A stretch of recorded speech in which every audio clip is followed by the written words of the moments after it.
My name's Karen Jessop and I'm currently the Deputy Chief Nurse at Sheffield Teaching Hospitals. What I liked about the Leadership Academy, and particularly about the Elizabeth Garrett Anderson, was the focus on healthcare leadership. The programme really reflected on sort of my core values. I think it's really focused on the work that we do within the NHS. Every module that we did throughout the course in relation to things like staff engagement, co-production with patients, there was applicability within those modules for me to be able to take that and make it meaningful to work. I've been told in the past that I've had quite a directive, pace-setting leadership style, and I think I still have elements of that. I don't think you can fundamentally change who you are as a person. So what it enabled me to do, I think, is be aware of different approaches. I think what it did really bring home to me in a different way that I'd never really thought of before was staff engagement, and how important it is to take staff with you, and how much experience of staff reflects on the quality of care that patients receive.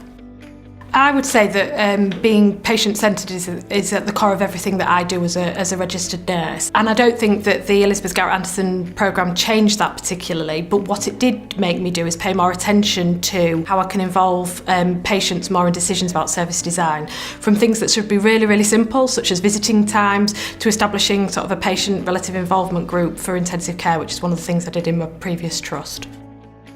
What the Elizabeth Garrett Anderson programme gave to me was that I was able to demonstrate a reduction in the sickness and absence levels in the department that I worked with. Some of the other benefits that I think that we managed to achieve were things like reviewing visiting times on some of our departments and making a change to them as a result of feedback from both staff and from patients. One of the golden threads of the programme that I always remember, and I still refer to even now, two years later, was what it's like being on the receiving end of me. And that's something that I've really reflected on since I've completed the course, and I continue to use in my sort of daily working life. And I also try and encourage teams that I work with to think about that as well. Since I've done the Elizabeth Garrett Anderson programme, I've been really lucky to have 2 promotions. The programme gave me some of the tools to be able to make those steps and make those changes. What would I say to somebody who is thinking about applying for one of the courses? I'd say go for it, and I would support any of my teams that wanted to undertake any of the courses with the Leadership Academy. I think it changed how I lead and how I work.